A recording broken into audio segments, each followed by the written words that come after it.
How's it going, everybody? And welcome back to another episode of your favorite Swimbait podcast. Here today, episode 178 with Anthony from 954 Outdoors down there in Florida. He is a Snook swimbait fisherman. So, if you guys have been listening to the show for quite some time, episode 71 we had Kevin Canal Cowboy from Snook Snacks on, and then episode 110 we had Josh Lampress. Those are both Snook guys, Snook swimbait guys.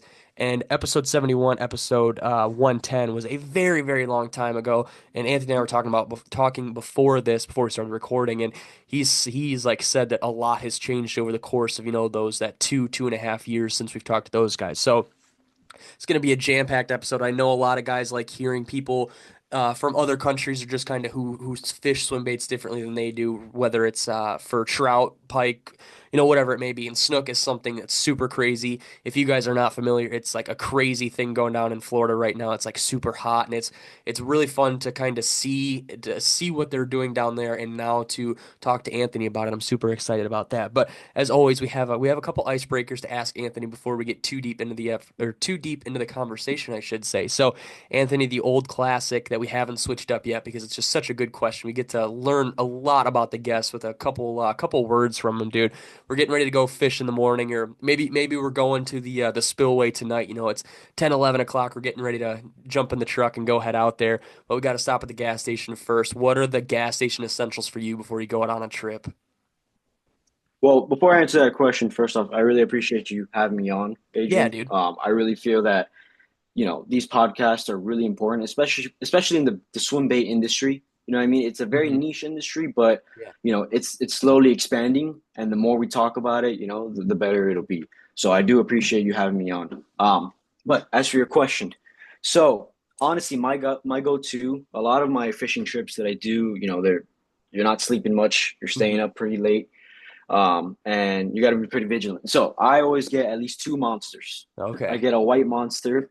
I get two white monsters, and then always beef jerky, Jack Link's beef jerky. That's like literally my go-to.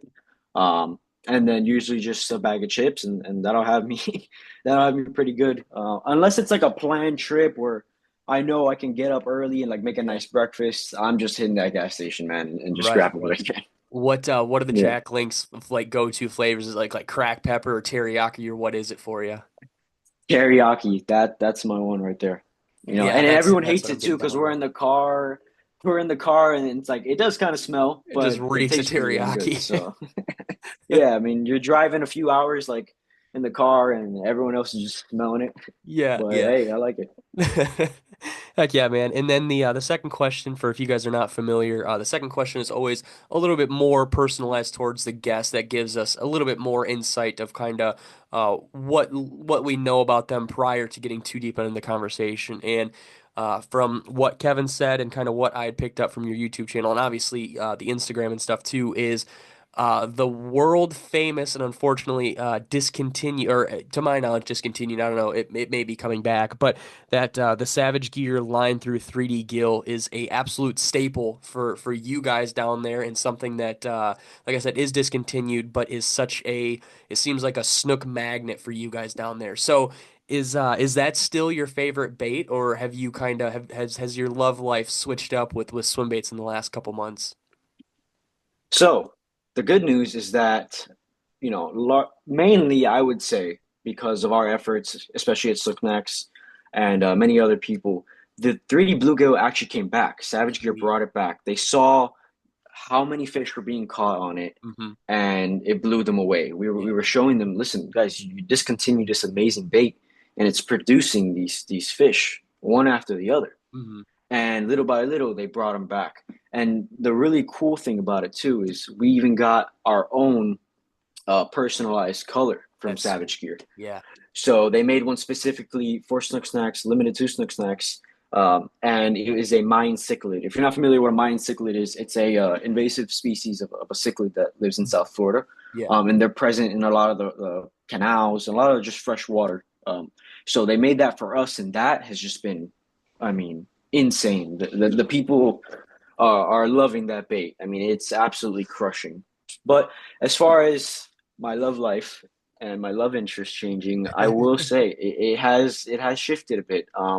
That 3D bluegill has been good to me. I have featured it a lot, maybe a little excessively. I mean, I was obsessed with the bait. It was working. You know what I Yeah. mean? Like if you're catching that many fish, like it's nothing. Why wouldn't you, talk about it all the time? But I've definitely kind of shifted over to the glide bait side. I really am enjoying the glide bait side of things. The big soft swim baits, will always like the line throughs and such will always be great. It's fun to throw them. You're gonna catch a fish on them for sure, Yeah. especially the bluegill. But yeah, I've really just been a fan of like 7.25 to 8-inch glides. Like they've really been working for me. Right, right. Well, heck yeah, dude. Now that you've kind of I figured they were getting brought back. I obviously don't necessarily keep up with it as crazy as you guys do. Like I know that the Snook Snacks got a custom color, but I figured maybe it was just like a limited batch. But I'm happy to hear for you guys that it has come back, and I'm happy to hear that the glide baits are coming into play down there. I remember Kevin sent me a picture of a 250 he got, and like 5 hours after he Yeah. got it, he caught one down there. So kind of cool full circle story there, man. But before we get kind of too deep and too crazy into it, obviously, we need to know a little bit more about you and kind of how you got into the whole snook fishing thing. So, have you always lived in Florida and like was snook fishing like something you had always done and kind of progressed into swim baits, or kind of how has it laid out from the beginning to where we are today for you? All right, so it's a pretty interesting story. So I was born in Hawaii. Okay. My father was in the military, and we had moved around a lot when I was young. So I was born there. I lived there for a while. Moved to Florida. Moved to New York, and then I finally came back to Florida. Now, my father had never fished, literally never. In fact, very few people in my entire family had ever fished, Mm. and if they did, I didn't live with them. They Hmm. didn't teach me much. So I really just started it myself. I started fishing myself. I taught it myself, or taught myself fishing rather.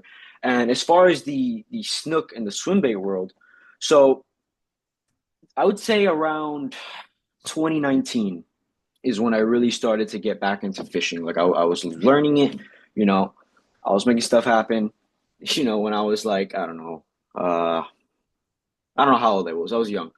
But yeah, dude. So I'm there. I'm teaching myself fishing, and I have a good friend of mine. His name is Frank, and we went to the same school together. And him and I fished for a while, and he taught me a lot of little things of fishing as well. But as far as the snook world, so I came across Kevin Snook Snacks and Canal Cowboy. I came across his socials, and I'm seeing this guy catch these snook on these glide baits. And this was before anyone was really seeing this stuff. It was just Yeah. him and a handful of other people that were doing it. And I'm seeing this guy do it. I'm like, okay, I've never thrown a bait of that size. Like I was just a bass guy. You know what I mean? I never threw anything like that. I Yeah. threw Senko rigs. That's it. And so my first ever glide bait was I think it's like a 5-inch, 5.25-inch Savage Gear Shine Glide, like a Hmm. very, very tiny one. And I threw that around for like bass. And I'm like, oh man, this is working. This is working. Like I'm catching fish on a glide bait. And little by little, I kept posting more and more and more of these fish on the glide baits. So then, Kevin reached out to me and my friend Frank, and he saw what we were doing, that we were catching fish and tagging them in some of the products that they were selling. And next thing I knew, Kevin was sending us stuff to test out, lures to test out and to play around with. And you know, I had used them, but I had no confidence because I hadn't caught any snook on them. It seemed like Kevin was the only one who was able to do it, right? And I'm throwing them for like 2 months straight, and nothing, nothing, nothing. And finally, I threw the 3D bluegill in a canal Hmm. that was 5 minutes from my house. And it was a spot that Kevin had told me about, but I had never seen any fish there. So, I took it with a grain of salt. I've got three words for you: Lake Pro Tackle. Lake Pro Tackle has all the gear you need to be ready to have a successful day on the water. Friends of the podcast receive 10% off your orders while using code SCALES at checkout. Checking out with code SCALES not only saves you guys some money, but it also helps me host more giveaways to give back to you guys, the listeners. On their website, you can find exclusive and rare swim baits, JDM and BFS products, and of course, conventional tackle. I can't forget to mention Lake Pro Tackle gets the monthly throwback shop colors at the beginning of every month. Also, Orders over $50 get free shipping, including rods. So do me a favor and remember to use code SCALES at checkout to save 10% at lakeprotackle.com. And I had just bought a new rod, and I was like, oh, let me just test out the rod. I had just left from school. I was heading back home to go to work, and I was like, let me just test out this rod. And I throw the 3D bluegill in there, and next thing you know, a giant snook. Like I think I have. If you look at my social media, it's pinned. It's one of my biggest freshwater snook ever, and it just completely inhaled the bait. And Mm. dude, after that day, after I caught that fish, it was over. I was just so headfirst into this whole thing. And Kevin and Vince Bruning, his partner, and the other guys at Slick Snacks, they really took me under their wing, and they showed me, the baits, how to use them, the certain equipment you need, and that's really how I got into it. Man, that's so freaking awesome. It's interesting to hear that that you like lived down there and you were more so into bass fishing before the whole snook fishing thing because most guys that I see and talk to down there, they're like way, they're more like more geared towards the whole snook thing and they'll go out and bass fish if like the snook fishing is bad or if it's, whatever else it may be. So it's interesting to see or to hear that you were a like kind of a bass, quote unquote a bass guy beforehand and then kind of trans like moved over to the snook fishing more mainly after that. It's interesting to hear and you probably like I would assume like bass fishing was fun and stuff and then once you hooked that snook and caught that snook you were probably like, "Oh my gosh, I never want to catch a bass again if I can catch these guys."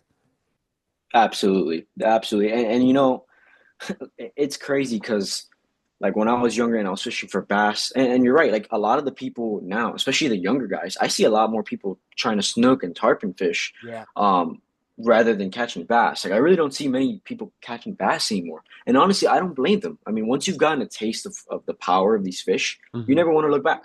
Yeah. Unless like you said, the bite is bad, and you want to get back to your roots and do some bass fishing. I mean, that's always fun too.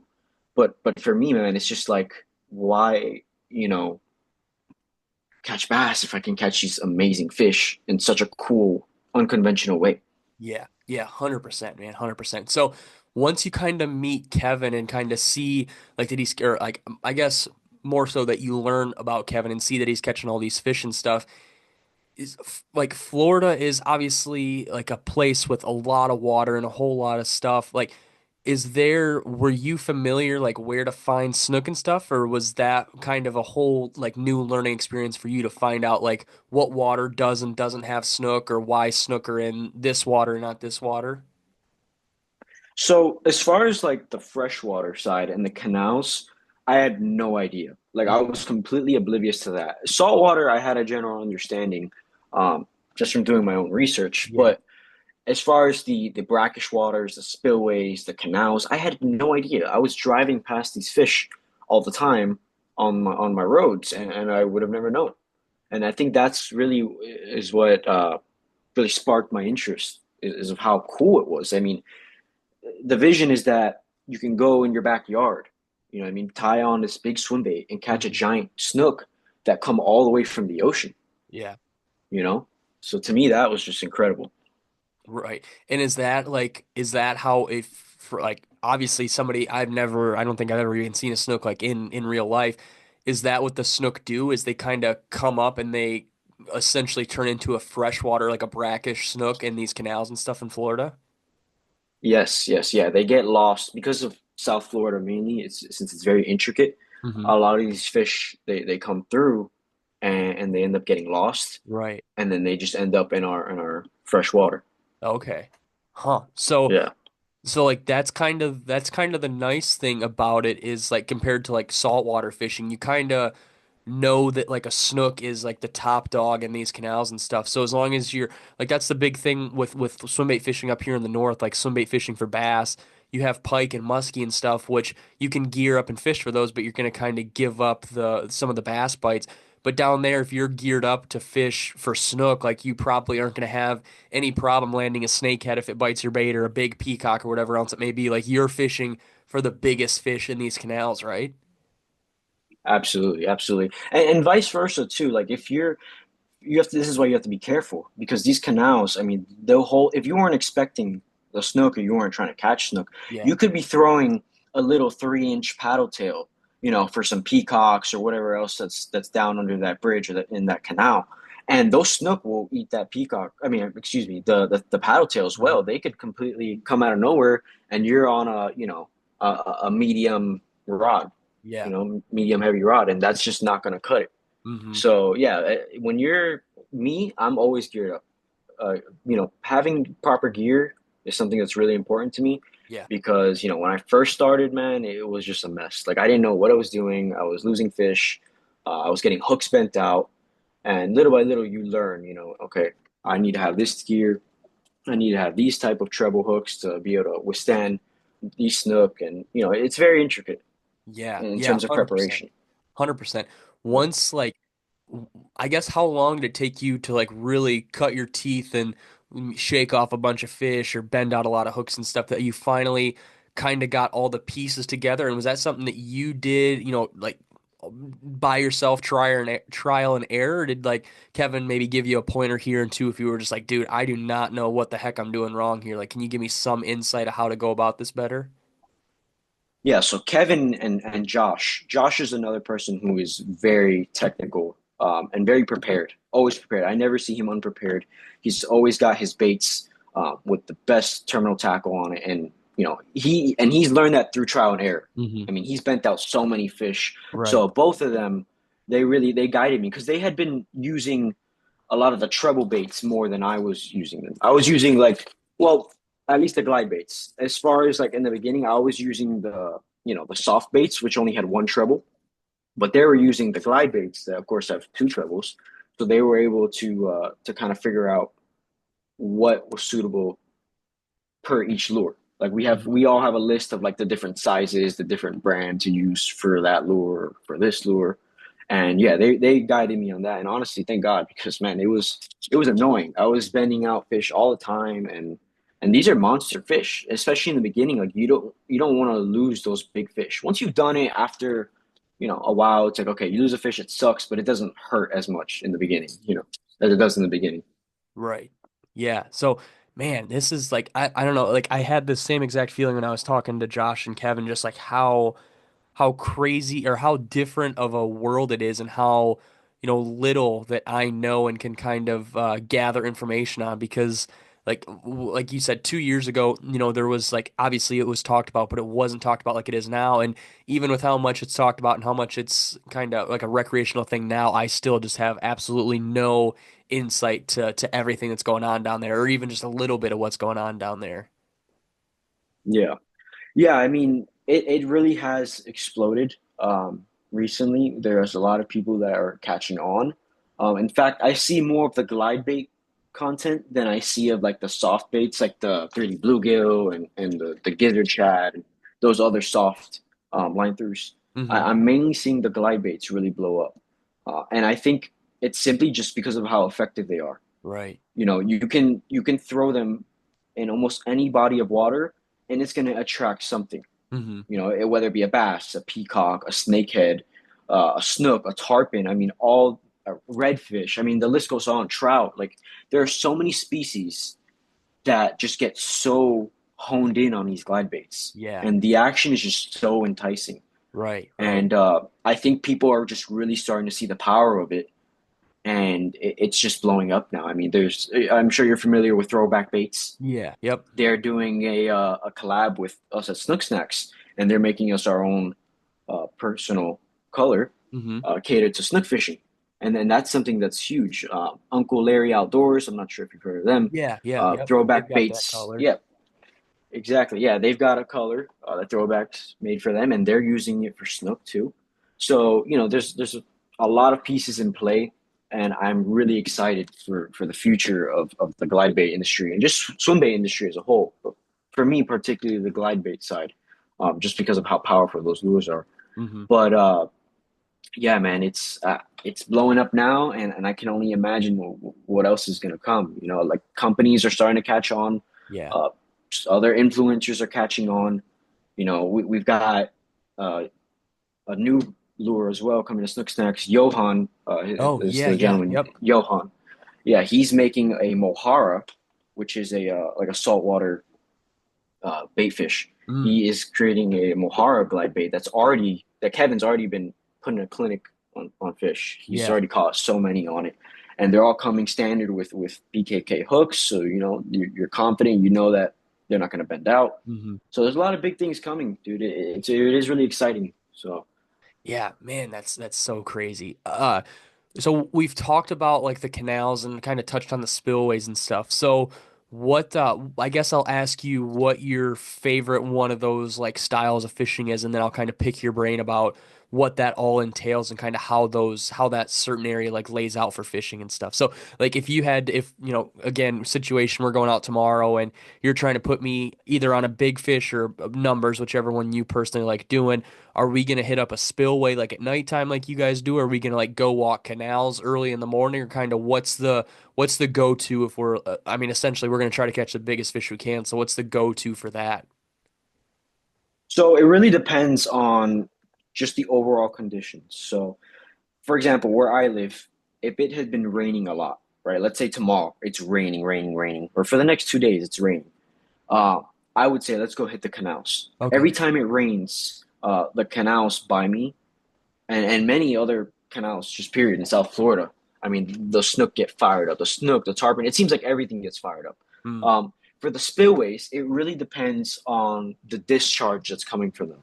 yeah. So you have to assess the amount of water that's coming out of those spillways because if Hmm. it's too little, it may not attract as many fish. Yeah. And if it's too much, it may just be too much to fish, and the fish are going to be way further along the canal of the spillway, and you won't be able to get to them. So it needs to be like that perfect amount of discharge where those Right. snook are sitting right there, or those tarpon, or whatever else is in there sitting right there. So it's really situational. It all depends. But I do have some, good spots that I could just take anyone, and I could be pretty confident that you'd see something, regardless of conditions. But if you really want the best chance, you gotta line up those conditions. Right. What's your prefer like do you choose the spillway over the canal? Like if we had any choice, like the conditions were perfect for either one, is there one that you prefer over the other? I would say the spillway, 100%. Yeah, the spillway is just, I mean, you can't beat it. It's it's unlike any fishing I've ever seen. Mm, And not to be dramatic, that's just the pure truth. yeah. It is just such a crazy environment to fish in, and it's just so fun. Hmm. So Yeah. that would always be my go-to, and I would say that everyone else at Snook Snacks would agree because we just Right. have so much fun catching these fish there. Yeah. Yeah, Kevin talked about the spillways a lot, and like him and myself had talked about it prior and after the show of like how crazy the spillway fishing is. So I'm gonna kind of tell you what like when you say the word like a Florida spillway, I'm gonna tell you what I think like it sets up as, and then if you'd be Right. so kindly to kind of lead me, leading the blind here, tell me if I'm kind of like on to what the like the description is, or like kind of lay it out a little bit differently on how I describe it. So when like you say like if we're going to fish a spillway tomorrow, I'm thinking of essentially like the mouth of a like here it would be like the mouth of a creek or a river, and then it has like a slight waterfall or a water intake or somewhere where the water's draining into it, whether it's from like a tube or a little waterfall, whatever else it may be. So when I think of that, I think it's probably like down there. I would guess maybe a 70-foot pool with the water, falling into it. And based off like what I know from fish, I would say that, you mentioned the water. If there's a lot of water coming in, or if there's not a lot of water,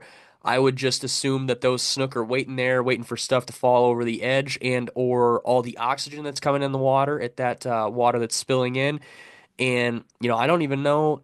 I watched one of your videos, so I kind of know like that they're rocky and stuff, and that's kind of what I'd figured. But like as far as depth and stuff goes, I really don't have any idea of like just based off a loose description of this place. Am I kind of like is there a spillway like this, or am I just like making up something crazy right now? Yeah, I mean, you've got the general idea. Essentially, their structures, at least down here, because I'm sure Yeah. there's other types of spillways, but down here, um, it's basically a structure. It's built on a canal, river, or dam, and it helps control the water levels. It's like a big gate, Hmm. so it either opens or closes to let the water flow through. Hmm. And that's like to prevent any flooding and just to manage the water movement. Because these canals, If it rains, they can overflow. Hmm. So what they do is they open and close them. So yeah, it's essentially that. It's just this big grate, and it's almost like a conveyor belt of bait. So the snook are sitting on the other side where the water is being pushed through the grate, and they're just waiting right there, head first. And the bait fish are just coming through the flow, and they're just sitting there, and they just grab them as they come by.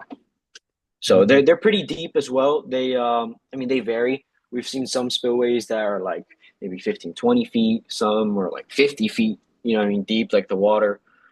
So they're all different. I mean, super rocky. Definitely not a very safe environment to fish in, especially since a lot of times you'll be doing it at night. The bite tends to be better at night, so there's not too much light. You got to be careful. And yeah, like I said, a lot of rocks. You could really hurt yourself. Oh, yeah, man, that's okay. So I looked up a picture while you were saying that. It's kind of a little bit of what I was assuming and kind of what you were elaborating on, kind of put it in perspective a little bit more for me. So essentially, like that here, we would just call that like a dam, like on a small creek, a dam that's opens up, lets some water out, closes over the course of a couple hours. But more or less the same thing. I kind of lived on a spot like that at my old apartment, and it was like the same thing you were talking about, like the snook waiting there, but in my case, it was smallmouth waiting there. But yeah, so I Right. mean, man, that's absolutely crazy. You're talking about like it being super rocky and stuff. And so you guys just go out on the banks and you're just bomb and cast out in the middle and just kind of hoping you don't get snagged up and hoping that you run into a fish before you get snagged up, or kind of like what's the mindset when you guys go out there? Are you guys going out there and expecting to lose a bait like every couple hours if you're out there for a long time, or kind of like what's the mindset when you roll up to the spillway?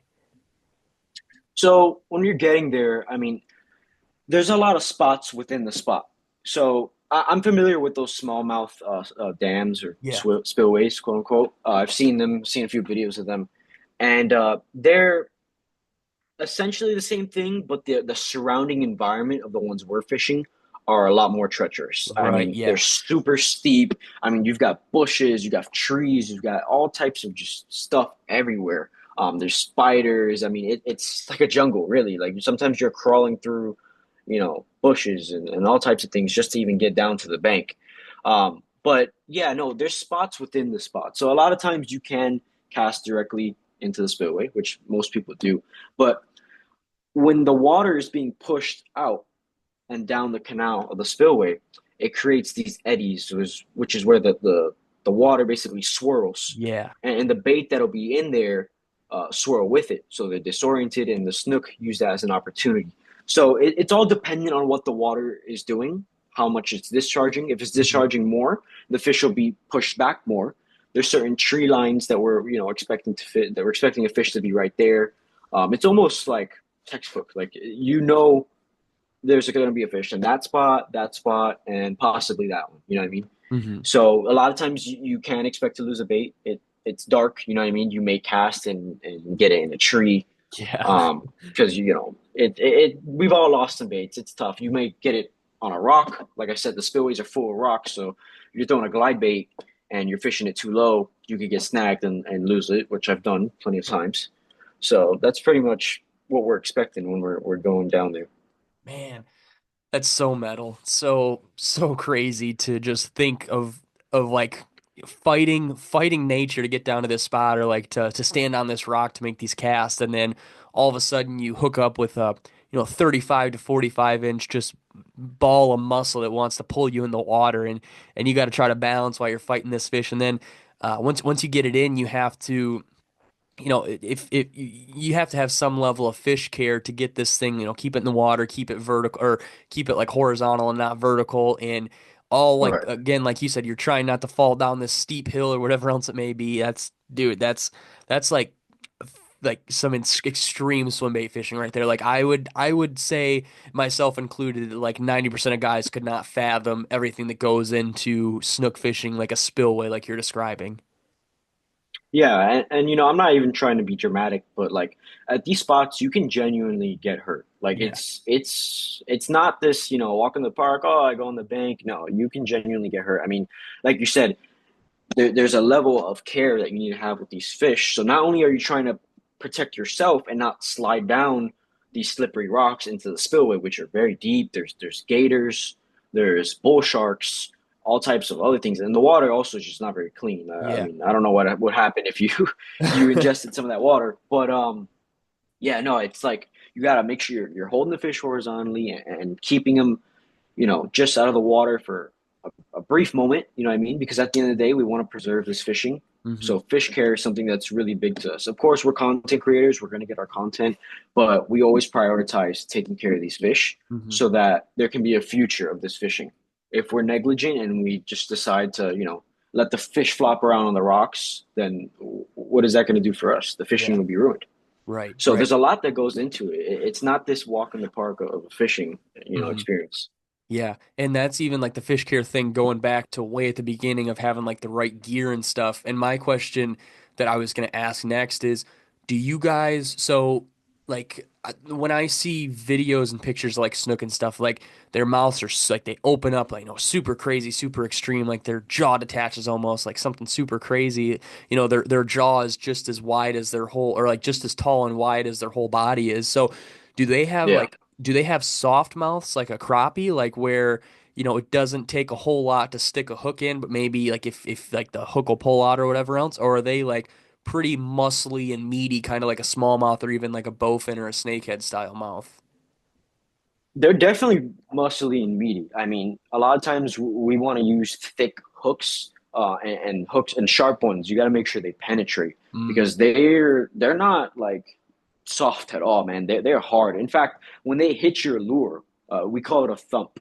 When they hit your lure, it's like it's the rod is almost coming out of your hand with how hard they hit it. Like they want to kill that bait, you right. know. So yeah, they have these hard mouths, and you need to make sure. That's why we talk about the gear and your terminal tackle. You need to make sure that you have those trebles that can withstand those mouths. Yeah, yeah, dude, for sure. When uh well, we were just about to say, oh, the thump thing that you just mentioned. Do they? So, I mean, you bass fish, so like sometimes if you're fishing like big soft baits or even like wake baits or stuff for bass, like they'll come up and they'll hit that bait and they turn around and they come back up and hit it. Like it's almost like they're hitting it to stun it or like distract the bait while they circle back around and actually come to eat the bait. Do snook kind of, essentially like mess with the baits like that, or when they hit it, like they're hitting it, they're ready to kill that thing and eat it, one go at it. Yeah, they're usually ready to hit it and kill it. Snook are very opportunistic. They try to use the least energy as possible. Least energy as possible. Excuse me, I'm like tripping on my words here. But they hit it, man. I mean, sometimes they'll like kind of put their nose up to it and Yeah. not necessarily like eat it, but I think that's usually just because they're contemplating it or not. But every time in my experience that they've hit it hard. Like they Hmm. want it. They're not just trying to, just mess with it. Sometimes they'll swipe at it or, like I said, put their nose on it, Yeah. but they don't play with it. In my experience, I've never seen a snook just grab the bait and just mess with it. Hmm. Right, right. Do do you I guess can you I mean you mentioned the water not being necessarily the cleanest, but is there spots where you can essentially sight fish them, like you can watch them pull out of cover, pull out of shade lines and like follow your bait and kind of like try to chase this thing down, or is that kind of something that you're, not able to do too much down there in Florida? No, yeah, you definitely are able to do that. Like it all depends on the fishery. At a spillway, that might be a little bit harder, but a lot of the canals, you can do that. Even just some under bridges as well. Like if you snook fish uh, in saltwater bridges out in Miami, I mean, you can see them coming out or coming through the docks. So Man, I mean, it's just some crazy, crazy stuff to to see all, or like just to hear and like kind of play all this stuff in my mind while we talk about it. It's absolutely insane.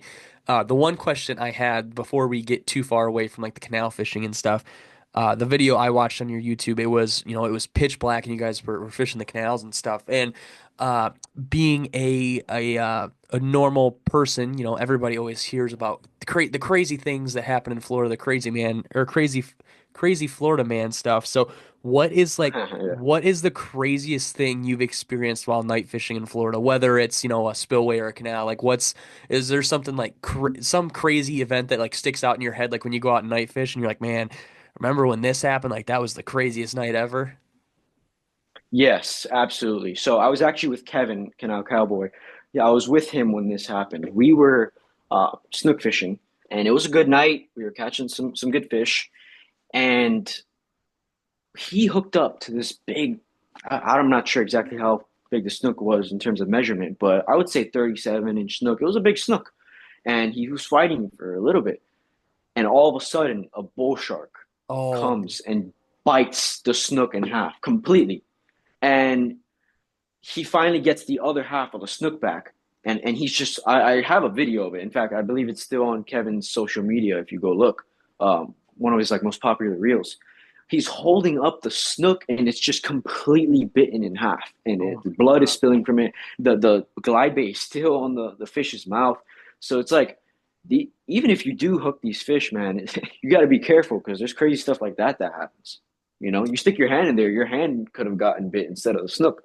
Dang, dude. Yeah, that's like, you people see that all the time with like grouper or like, the sharks like stealing the fish while you're ripping them up if you're deep sea fishing or around like oil rigs and stuff like that. But to see that or to hear about that happening in essentially fresh water in somebody's backyard, like you mentioned earlier, to see 35, 40-inch snook just get absolutely, divided by by a shark in fresh water like that. That is eerie, man. That's like something that you're like, oh, I hope I do not fall off this rock tonight fishing this spillway because I don't know if I'm gonna make it back up type of thing. Absolutely. No, we are all petrified of getting in that water. I mean, we there has been some scary stories at a lot of these spots. If I remember correctly, there was a guy who was fishing, and there was a gator that was just at the spillway as well, and it saw him fishing off the rocks, and it's not messing with him or anything, but it's just watching him, and it just Mm. inches closer and closer to him, and it tries climbing up the rocks to get him, and Oh he had to heck smack no. it with his lure, and mind you, it's pitch black out, so you're just seeing these gators' eyes just These come up at you. eyes. Yeah. Yeah, and then you just hear them and that noise that they make, and it's just coming up at you. I mean, that to me is terrifying. So you really you got to be careful. Have you guys hooked gators or the bull sharks at all while swimbait fishing for the snook? I know Kevin I'm pretty sure he has hooked a bull shark. Gators, no, we're usually pretty good about it. When we're at the bank, we do a gator scan with our Okay. light, and we just kind of check for those eyes. But Yeah. they could come out of anywhere. So, but still, we're usually pretty good about the gators because we don't want to have to deal with that. If you get a glide bait in a gator's mouth, you're having a bad day. So we try not to. We try to be pretty careful about not catching those. Yeah. Dang, dude, that is crazy. I was expecting you to say like some crazy guy you saw naked stealing a 7-Eleven shopping cart or something crazy, quote unquote crazy Oh, like trust that. me, But I haven't seen it, but I've heard crazier stories than what I've told you. Like right, yeah. crazier stuff. Yeah. Yeah. Man, that's insane. The canal fishing, like I see like the epitome of Florida bass fish or like just somebody visiting Florida and like on YouTube, you always see them like walking in people's backyards, like walking miles and miles on these canals, whether they're like roadside ditches or whatever else. Is that essentially what you guys are doing to catch these snook? Is like just walking these, maybe in some spots it's only 12 feet across, and some spots it may be 12 yards across. Is like that where these snook are holding up at? Yeah, I mean, these canals, there's a lot of, like I said, spots within the spot. That's a big thing that I'll talk about in terms of snook fishing is that yes, they can be just throughout the canal, but there's certain areas where they stage up. And we're very knowledgeable of where, and there's certain factors that play into, where they'll be. But a lot of times, yeah, they're just cruising through the canal, and if you so happen to be there and get that bait in front of that fish, you might eat it. So that's really why it's become such a big thing, especially down here, is because you've got kids, even young kids. They come out of school and they go to their backyard, and they're just casting in the canals and they're catching these snook. Wow. It's really it's really just like that. I mean, they're all in our canals. They're right outside your houses, and you wouldn't even know it unless you saw them or someone told you about it. Yeah. Dang, dude, that's just crazy to think about. When you're do you have like a preference when you're fishing like a canal, like where it goes from skinny water to, big water and stuff like that? Are you still, primarily always having the swim bait tied on, or do you preference the soft bait in certain scenarios more so, like if they're sitting under trees that you have to cast under or whatever else it may be? Yeah, I would say it's situational. I mean, there's some environments where I'd want to throw a softer bait, maybe one I can skip under some, overhanging trees or under the bridge between the pillars of the bridge. But I would say for me, just 'cause the canals have always had more success with the glide baits, and I think that's partially also because they're also search baits. And canals are pretty large, Hmm. so for your bait to be exactly where that fish is, I mean, it's not always a very high chance. But if you're throwing a glide bait, something that covers a lot of water, it'll draw those fish in. And of course, the soft baits will too. But from our experience, I mean, we've seen that the glide baits just bring them in much more than the soft baits. Yeah, yeah.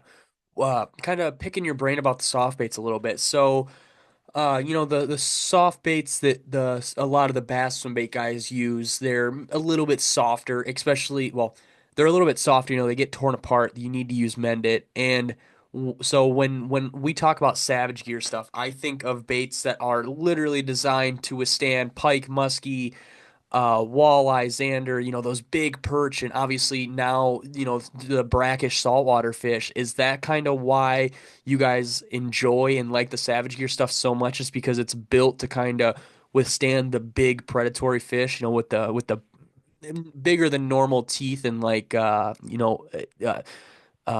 I guess just like they're just built to last a little bit different than some of these other, quote unquote like bass swim baits. Right. Yeah, I would definitely say that that plays a huge role. These baits are built very well. The art on them is fantastic. I mean, they do a great job of Hmm. designing the colors. And aside from the terminal tackle it comes with, the split rings and the treble hooks, the actual bait themselves are built very well.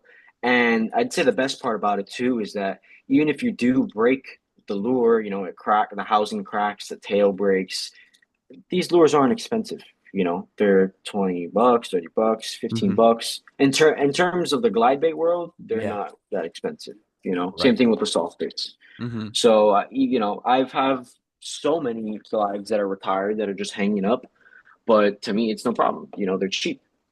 So Yeah, yeah, exactly. It's kind of it makes it more, it's easier to set a bait aside when it's, $30 rather than $300 or, just whatever else it exactly, may be. It's a lot less of a, oh, I can set nine of these aside before the 10th one costs me what it does to keep one of these other baits on my wall, which I mean, dude, it makes a lot of sense when you think about it in that capacity. And also, I'm not, guys can say that they would fish a $500 bait for snook. Anybody can say that, but after the fact, you fish a hinkle trout, like a real resin hinkle trout in a spillway, and yeah, you get it snagged on a rock pile 15 feet down, or you have a bull shark, break it off, or whatever else it may be. Like, you can say whatever you want until you lose that bait, and you're like, oh my gosh, now I know why Anthony says he exactly. buys the $30 glide baits because I'm a dummy and I'm out of a $500 glide bait now. What have I done with myself? Exactly. Yeah, I mean, and I'd say the beauty about the glide baits and what we're doing as well, um, is that these cheaper glide baits, right? These cheaper soft baits. If you're coming into this world of fishing, right? You're seeing the snook fishing happening. You're seeing people catching them on these glides, and you're hesitant because most people are. Most Hmm. people are hesitant. They think that it's nonsense. I mean, sometimes people will see your bait and say, "Oh, that's ridiculous," until they see you catching fish. But people Right. are very hesitant, and the fact that these lures are so cheap, and so accessible allows people to kind of dip their toes in the water with this world of fishing. Hmm. And with Throwback and Johan, we're of course at Snooknex they're making premium products now Yeah. Yep. for those people who don't mind paying that price. You know what I mean? Because they appreciate the quality of these glides and the action of these glides and the work that goes into them. So we're catering to both audiences, you know, and even those guys that do like the quality swim baits, they'll throw these, you know, $30 Savage gears and still catch tons of fish with them because they know how good they are. Mm-hmm. Yeah, 100%. Have you messed with the soft glide bait the Savage Gears come out with? Yeah, so I was actually with Kevin the first night that we prototype tested it with Mads Grossell, Yeah. the product designer at Savage. So we went out with him to the spillway. And honestly, at first glance, I was seeing this soft shine glide. I'm like, I don't know. It looks kind of funky. You know, Yeah. it looked like just any other soft bait to me. Um, and then we start using it, and it was getting lit up. I mean, it was just getting absolutely destroyed. Uh, Kevin caught a giant snook. Mads was catching snook. His other partner was catching snook. I had hooked a 80-pound tarpon at the spillway and lost it, but all on that bait. And you know, we've been throwing it a lot now, and it really brings in the fish. So that's another bait that we're really happy to be throwing. We actually have a color, a peacock bass color of that bait, exclusive to Snook Snacks as well, Oh, that's which will be sweet. coming soon. Yeah, That's yeah. sweet, man. When I guess when you guys get a bait, are you guys pretty kind of in tune with knowing like, hey, this bait kind of resembles this bait, so I think it's gonna have some success if it is fished in these conditions or whatnot? Or are you guys like still surprised by some stuff you guys get and it just blow your expectations out of the water? I'd say we're definitely surprised. I mean, we have a general idea of which baits and which colors are best for where, Hmm. but there's a lot of baits that we'll just try, and we're extremely surprised by how they work. I'll give an example. There's the G rats. I'm sure you're familiar. G rat baits. Yeah. They make this like 10-inch glide bait, and I had thrown it for the first time in saltwater, and I had a big snook come hit it. Mm. And to me, it was crazy because like this color of a glide bait was strictly for freshwater. Yeah. So I'm thinking, oh no, that's not going to work out in the ocean, out at the inlet. But it did, you know. So it goes to show you like it's not really necessarily about the color. I'd say color does play a factor, Hmm. but it's just the bait itself, the action, how much water it displaces. That's what's really pulling these fish in. Yeah, right, right. Have you guys like gotten crazy in depth of like glide bait swims that these snooks seem to like? Like, do they like? I know you guys have some retro or some metros and stuff. Like, have you figured out that these snook are like really in tune with the fast, choppy, erratic, bait fish trying to escape swim? Or I know Kevin's caught some on the 250. Like, have you guys kind of dialed in the whole glide bait swim bite, or is it just more so, essentially any glide bait if you're working it right, like these fish just come unglued for it? Again, I would say it all depends a lot of times on where you're fishing. But from our experience, we have seen that the long, wide glides really draw their attention. The choppy ones, not so much, at least in my experience, and I'm sure like Josh and Kevin can attest to that. Like, for example, although there is an exception, I'm not sure if you're familiar with the Bait Sanity Explorer Yeah, yep. gill. Yeah, so Josh was the first one to get that super badass lure. Um, and I'm not exactly sure if he caught it by chopping it, because I know that bait is like a cover glide Hmm. almost. But I know that he was straight retrieving it as well. And I know that got a bite. And it's about the same size as the 3D bluegill. Mm. But yeah, it all depends really on where you're fishing. Like I'd say at the spillways, I like those big long glides. Uh-huh. Those they cover a lot of water and they seem to be pretty enticing. But there's many different cadences too that you have to experiment with. Like for example, the Savage Gear um, Shine Glide, the 7 1/4. Yeah. That one I'll kind of try and do those wide glides as much as you can, Hmm. and I'll do a few quick glides. You know, they're not too choppy. They glide out a little bit, but you know they're not too choppy either. So that seems to work the most for me at least. But it's all about playing with your cadence, you know, Yeah. stopping and going. You're doing a few in a row, doing real long ones. that you just have to play with it, you know? Hmm. Does just a random oddball question here, but it had me thinking, does the moon phase mess with the snook fishing at all? Like, can you guys, like, if there's a new full moon, do you guys, have you guys figured out that like the fishing is a little bit better or a little bit worse or whatever the scenario may be? Has that something that like snook guys worry about, or do these fish just kind of not really care and do their own thing more so based off like pressure and water level and stuff? I'd say the moon definitely plays a factor, but there are many times where even if it's not a full moon, I mean, you'll get an amazing bite as well. But we have seen that that full moon will bring that bite up. But I'd say what really matters is the tide and, of course, the displacement of the water as far as spillways. Mm, Um, Canals, I think it's just kind of hit or miss. yeah. You know, I don't think it's as calculated. I just believe that they're there, you know, and Hmm. if you happen to be there, you can kind of have an idea where they might be due to factors, whether it's cold or whether it's been raining recently. You have a general idea of where they might be. But yeah, I would say it varies on what you're fishing. Yeah.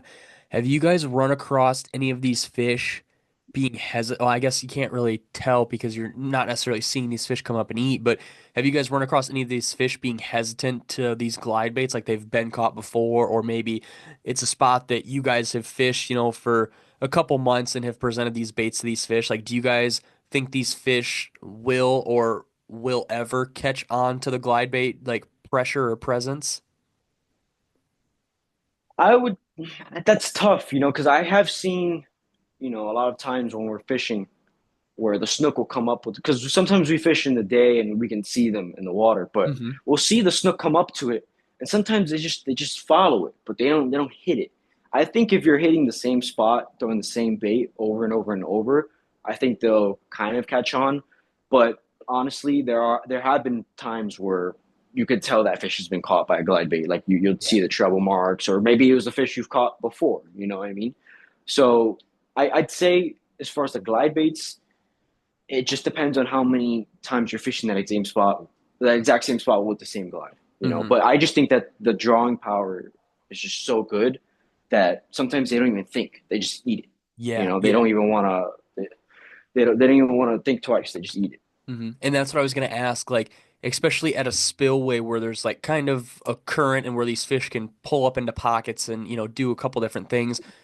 Do you like are these fish like sliding in and out of the canals, like going into the spillways and stuff quite a bit? Or are these fish more so like once they're in the canal or spillway, they just kind of sit there for a couple days and they might slide out and meander around, or are they kind of like locked in a spot once they get there? So there's a lot of fish that hang around the spillway. We call them like residents. That they'll Hmm. just chill there. Yeah. But a lot of times you will have those that just come in and out. You know, they'll come into the spillways through the intercoastal, and then they'll leave the spillway. And it's all dependent on, you know, what those flows are doing. So if, you know, it's been flowing for a few days, those fish are going to come through the intercoastal into the canals, and they're going to just stay at the spillway for a bit. And once it turns off, they'll probably head back out. And they're able to know when those spillways are on because of that lateral line that they have. They're able to sense the pressure in the water.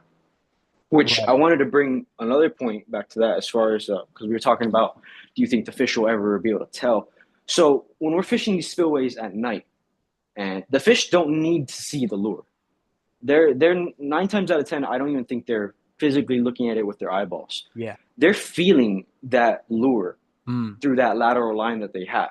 So especially glide baits, because they disperse so much water and create so much commotion in the water, it is even more present to that lateral line, and they're able to see it without seeing it. You know what I Hmm. mean? And they just hone in on it and they eat it. Right. So I don't even think like they would look at the glide bait at least at night at the spillways. They I don't even think they'd be able to look at it because they can't see anything. It's pitch black. Yeah. You know, they're just feeling it and they're eating whatever comes by. Hmm. Yeah, and okay, that like like indeliberately set up this next question I had perfectly for you. Have you guys messed with wake baits at all out there? Like during the nighttime? It's a little tough because of the water displacement. You That's know, what I the was current thinking. is ripping. So unless you're like really far back, to where the water isn't pushing as hard, and it's usually just like the little eddies. Hmm. That's something I think we would be able to experiment with. I've never tried it, but I would like to because I'm sure it would work just fine. But as long as that water is not too much, you should be able to throw them. But no, it's not something that we have done, or I have at least. Right. Yeah. Yeah. So, man, I feel like you could do some like you could experience some crazy stuff fishing a wake bait, or even maybe like a crank down, something that you can crank down like 3 feet and is just pushing a whole bunch of water, like the DRT Ghost or something like that. I feel like is Yeah, something that you could just like those fish would have no idea what's going on. And that's I asked that last question about like the residential fish and like fish that push in and stuff. Like I think that like the Florida ecosystem is so diverse that those fish might not ever like really comprehend what a bait is compared to what a lure is, because there's just so much feeding opportunity and stuff down there. They can tuck into an eddy and right, they could eat 25 bluegill a day, and they might only eat one glide bait a week because it just never is presented the right way, like you were mentioning. So I could see that those fish, unless you hammer that spot like every single day and are making the same cast with the same baits, like those fish might never actually catch on until like a handful of months of like getting hardcore pressure. And that's kind of crazy to think about as a person that, fishes the same, 200-acre lake and doing the same cast. And after a week, those fish kind of know what a swim bait is. right. And I would agree 100%. There was a specific glide bait. It was the Savage Gear Magnum Glide in a Mhm. Ghost Bass colorway that Kevin and I, at the beginning of 2023, him and I for about 2 months, I'd say 2 months, were absolutely hammering fish back to back at the same spot on the exact same lure, and it was like nothing. And that's why I think that, like you said, unless it's excessive amount of months of just the same bait and that same pressure, Yeah. I don't think the fish are really going to catch on. They just kept eating the same lure, and we see that in many other places as well. It wasn't even just that same spot.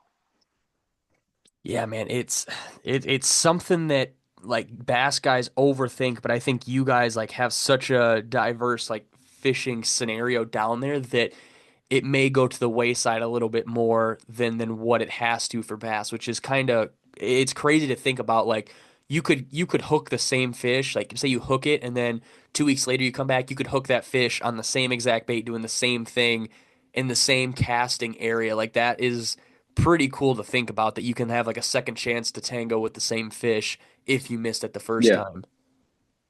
Yep. And that's happened. That's happened even in the same fishing trip. Sometimes, we'll miss a fish and we'll just wait, 10, 15 minutes, 20 minutes. You never know how long, but we'll just cast again, and it may be that exact same fish that was sitting in that exact spot, Mm. So I think what's interesting about the snook is, as much as we know about them, though, we don't really know them. I mean, there are so many times where we think that we've got it locked down and we know exactly where they're going to be at this time and all the conditions are right, and sometimes they just won't be there. So they're very intricate and fun fish. They keep you guessing, they keep you on your toes, they fight super hard. They're always a great catch. So I think that's especially also why we value the snook fishing here in South Florida. Yeah, right. Heck yeah, man.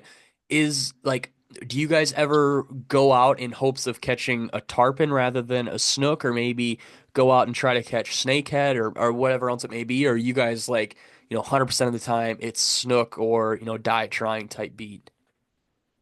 No, we'll definitely, you know, try and catch other fish. I mean, the snook are always there. Like that's always fun. But of course, you can only catch so many until you want to experiment with some other things. Yeah, right, right. And I mean, you guys, like again, going back to like the diverse, ecosystem down there, you guys can go out and catch whatever you want any day of the week, which is so badass to think about. Yeah, yeah, that's honestly the beauty of the Florida fishing is that you can go to any canal and pretty much you'll have a chance at catching whatever species it is you want to catch because they're just everywhere. They're in Hmm. canals, they're in lakes. I mean, if you want to catch it and you find a canal that has it, there's so many. Like it's not even hard to, like if I Right. wanted to catch snakehead, I would look up an area where I know snakehead are pretty prominent, and I would just fish those canals, and it's really that easy. you know? Man, that's And I so think freaking that's what cool. makes it so fun. And why people come all over the world to fish these canals because there's nothing else really like it, you know? Right. Nothing so that as diverse as it is down here.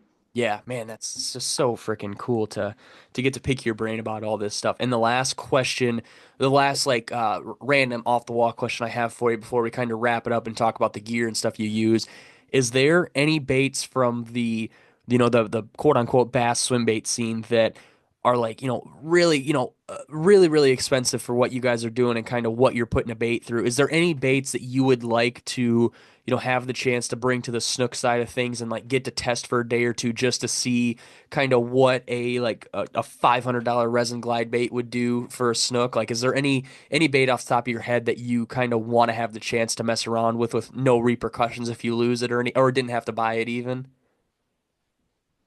Um, hmm.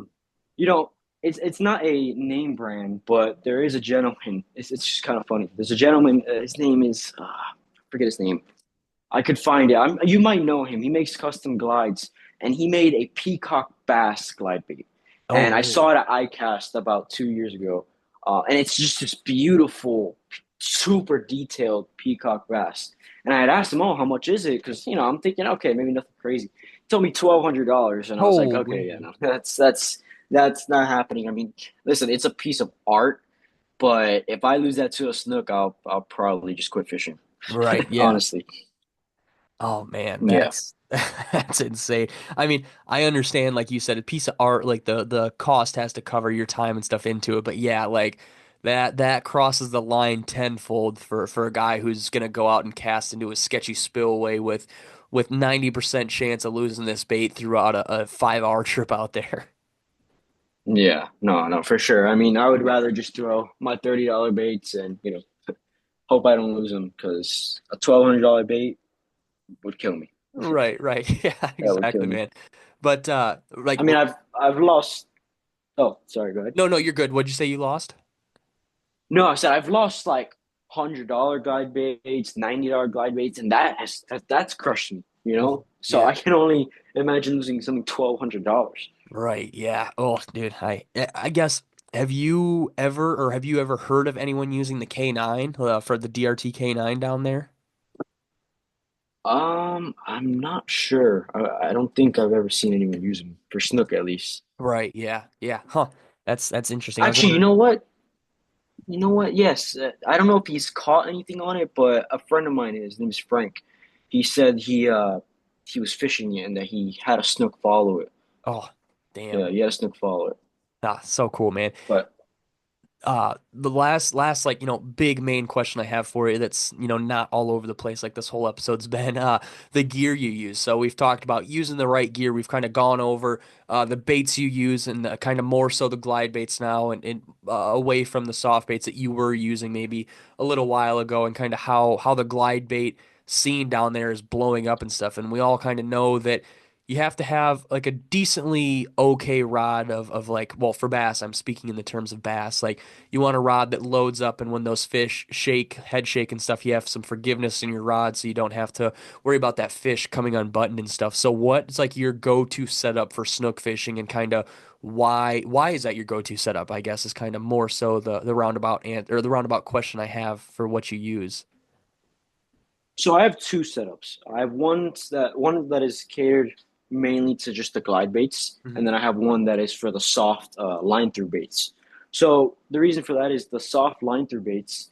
Um, you don't really need a rod that loads that much. You just need a stiff rod Yeah. because those fish completely engulf Hmm. those line throughs. Like they get it all the way back there. So you want a stout, heavy rod that you can really put the heat on those fish. And a lot of times you're using like a thick treble hook that you don't have to worry about bending out. As long as you, of course, upgrade your treble hook. But for my glide bait, I have a Leviathan 8 foot extra heavy, Oh yeah. and that for me has been perfect. It's 17 to 40. It's a moderate fast and 2 to 8 ounce. I'd say 2 to 8 ounce is honestly probably the best lure rating range for a Hmm. glide bait rod because it gives you a lot of room to work with. Yeah. I see a lot of people get like 1 to 4 ounce, and personally, I just unless you're fishing super small glides, I don't think it makes as much sense. You know what I mean? Even if you're fishing a 1 ounce lure and you have a 2 to 8 ounce rod, you're going to be fine. You know, Yeah. and in my experience at least. So yeah, you want where with the glides and the trebles, you want something that has a decent amount of forgiveness in the tip, so that way those trebles can get in there and without you having to, hook set so hard. What I Mm. do and what Josh does, and I'm sure Kevin does as well, is what we do is we tighten our drag, and as soon as those snook hook, we just kind of lean into it and Yeah. then just back off the drag. As far as line and the reel, so the reel on this baitcaster I have, it's a Calcutta 401 with 60-pound braid and 80-pound mono. You want to have heavy braid, regardless of which setup you're using, because a lot of times, if you're fishing under the bridges and the canals and the spillways, there's a lot of structure that those snook try to get under, Yeah. and from the abrasion, you'll come off. So you got to make sure you have heavy braid and heavy mono, and the mono is primarily for the snook's mouth. You need to have heavy leader for their mouths because they fray it up extremely quickly. Mm. Even if you didn't catch the snook and it just hit your lure, or maybe you had it on for like a half a second, you'll get your lure back sometimes, or your line, and you'll feel all the frayage. So you need to make sure that you're using heavy, heavy mono. Um, Right. but going to the line throughs, like I said, I get a very heavy rod. A Mojo Muskie, that's a good one. I have a Fenwick Elite. I could tell you, I think I have it here, what the specs are. One sec. Took a picture of it. It is a 6 to 12 ounce, 8 foot heavy, 40 to 80. And for that one, that's when I'm going to use my, medium sized soft baits and line throughs to the really big ones. So like the 10-inch, 12-inch baits, because Hmm. that rod can handle it. Right. And that one I have, let me see, I have 80-pound braid to 100-pound leader. Dang. 100-pound leader. That's Yeah. crazy. You don't What need you don't need to use as heavy hmm leader on the glide baits because a lot of times they just get on the side of their mouths. Yeah. But when those fish are eating the line throughs, they get it all the way in there. So there's way more frayage, and that's why we like to use heavier leader on the line through baits. Mm. What knot are you tying to connect your braid to mono? I always tie a FG knot. That's been Okay. my go-to. Okay, Yeah. so yeah, that's kind of what I was figuring. Either that or like a San Diego Jam or something. Nothing too crazy, and you got to have a knot that you more so are tying with the braid because that 100-pound mono, I'm sure, isn't too forgiving when you're trying to bend it and twist it and tie it into a knot. Not at all. It's really annoying actually. Right? Yeah. Uh, oh, last question, and this is like really hammering home on the fish care thing. Like, I've had some musky guys on, and I've always asked them, like, what are like 3 to 5 things that somebody should invest like quality tools into for fish care, fish handling, like once they land that, giant fish that they've been after, outside of the rod, reel, line, and stuff like that, more so like the pliers, maybe like a fish cradle or whatever else it may be. What are a couple things that like somebody who's trying to go after the truly giant snook and want to document it and want to have the best chances of that fish swimming away fine, healthy, better than they found it in the first place? What are a couple things that like people should look out for and like really invest solid money into? So for sure, pliers. Okay. Pliers, Yep. 100%. You need to have pliers. You can have, medium to long ones. I would always recommend just having both. I like long ones because sometimes you really got to get in there deep. Because, like I said, these fish, when they eat those baits, they eat them. They get them real far back there, and sometimes you kind of have to get those. You got to get in there pretty deep to get those trebles out. So Hmm. for sure, some premium uh, pliers. Second, I would say I'm not sure if you can really buy it. It may exist, but I would invest in either making or buying a bump board. Essentially, a bump board. Kevin has one. He made one. It's this like piece of wood that he made, and he put the measuring tape, like the snook board, on it. Most people, when they're catching snook, they want to measure it. We don't go by weight, obviously, because you don't want to hold the snook vertically, and Yeah. that would just be a mess. So we go by inches, and everyone wants to catch a 40-inch snook. So a lot of people are carrying those boards with them that roll up. The thing about that though is if you're fishing places where there's rocks Hmm. or it's not flat, you can't put that tape down, one, and get an accurate measurement. But two, if you put the fish on that tape and you're struggling there, the fish is going to flop around. It's going to bang up against whatever it's laying on, and that's just not going to be good for the fish. So I would try. I'm sure they sell them. I mean, I don't see why they wouldn't. But it's essentially a long measuring board with a platform that you can lay the fish on. That way, if you're fishing any sort of rocky structure or anything you can't lay it flat, the fish can rest on that, and that'll give it a better chance of swimming away healthy. Yeah, 100%. Yeah, I figured pliers were a top on the list, or high up on the list as well as the bump board and stuff. Do you guys carry like wire cutters, dikes to cut treble hooks if you have to? Yeah, I my pliers have wire cutters as Okay, well, so that's something I always carry because you never know. right. It could get stuck in the fish, it could get stuck in you. Anything can happen, and you really have to be careful with those trebles because sometimes those fish will shake like crazy, and those trebles are just flying everywhere. And Yep. these aren't little Yep. baby trebles that'll just bounce off your skin. These things are gonna go through your Bite. hand. Yeah, You bite know? and get into you. Uh, okay. Yeah, yeah. This is the last question. What's like the typical, what's like your outfit when you go out? Like when I'm thinking South Florida, I'm thinking, all the creepy crawlies, snake spiders, whatever else it may be. Like, are you wearing like, a pair of like Crocs or water shoes with like the, kind of the rain joggers, or kind of like what's the go-to outfit for when you go out snook fishing, I guess? For me, like I said, I'm big on equipment and preparation. So I come booted up. I get my deck boots on. I've got my long pants that are like water resistant. I'll have my like long sleeve fishing shirt and the hoodie, my glasses, and a hat. Other people like Kevin, he doesn't mind, dude. He'll go in some Crocs at the Yeah, spillway and a yeah. t-shirt, and there's bugs and everything, and hey, he doesn't care. More power to the man. But me, I'm not trying to deal with all those bugs and all the other crap, Yeah, especially yeah, since there's spiders and stuff. I'm not trying to get bit. exactly. I'm glad we're in the same boat with that because no thanks. Yeah, no, I'm good. I'm good. Heck yeah, dude. I think that's like everything I had for you. Was there any like closing statements or closing, thoughts, ideas, or questions or answers that you had that you were ready to talk about that we didn't touch on at all? Yeah, no, I mean, to whoever's listening, I hope that, what I said kind of piqued your curiosity in terms of the snook fishing world. I really think it's something that if you dedicate to and you do your research on, you'll have a lot of fun with. I mean, it's opened up so many doors and opportunities for me, as far as in the fishing world and also just personally, like the amount of fun we have and the memories we make, fishing this way. It's something that you can't buy. You know what I mean? You have to put the time in and you have to learn about it and just have fun with, you know? Yeah, yeah, 100%, man. Well, Anthony, dude, I am so happy and I appreciate you coming on, dude. This episode was especially for you, me just shooting off whatever question I spout or whatever spouting off whatever question I had come in my head or come into my head. I can't thank you enough because it is such a crazy thing that myself and like I said, a bunch of the listeners have either no idea or very little insight to what actually is going on down there. And I appreciate you answering whatever I was asking you, dude.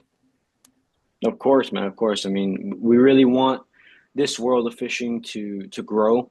I mean, there's so much that you can do, in this type of fishing, and we're seeing more and more people start to do it. And I hope that I was able to, create a better picture and a better realization of what it is we're doing, what we're trying to do. Yeah, man, 100%. I'm gonna hit up you and Kevin and maybe Josh and see if you guys want to write maybe an article or a Snook Snack article for the next magazine issue because I feel like that would be something that's super awesome, something that people would love to read because it's outside the norm of the normal bass fishing swim bait stuff like we talked about this whole episode. Like you guys are doing some crazy stuff down there outside of the norm, and it's just from like my perspective, somebody who has no dog in the fight, it's just so fun to see and hear you guys talk about this stuff because it's like you're speaking another language. It's so foreign to me. You guys talking about, uh, you know, fishing these like quote unquote cheaper swim baits and just not even having a care in the world, losing nine of these things in one day and just the 10th one catching a 45-inch snook on it after a whole day of fishing. Like just some absolutely crazy fishing down there and some absolutely crazy stories that I really appreciate you sharing with us, dude. Last thing I have is what are like plug the socials so people can follow you or check out what you're doing if they're not already familiar with you. Yeah, so honestly, I've been pretty busy these days, but I'm mainly on Instagram. I haven't been doing too much of the YouTube stuff, but if you want to follow my Instagram, it's 954.outdoors.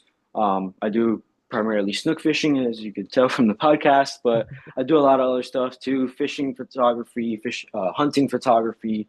Got a lot of cool stuff on there, so drop me a follow. Heck yeah, dude. As always, I'll put all of Anthony's stuff in the show notes so you guys can go follow him on Instagram if you're not already.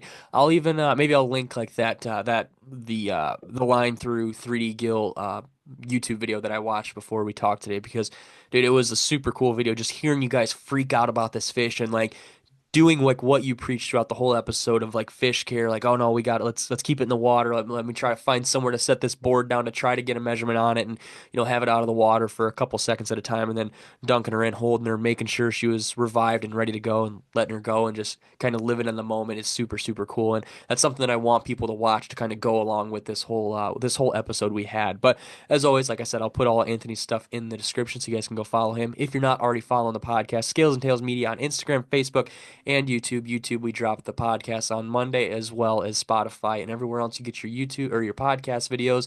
And then on Thursday, we do the special YouTube videos that we do every Thursday.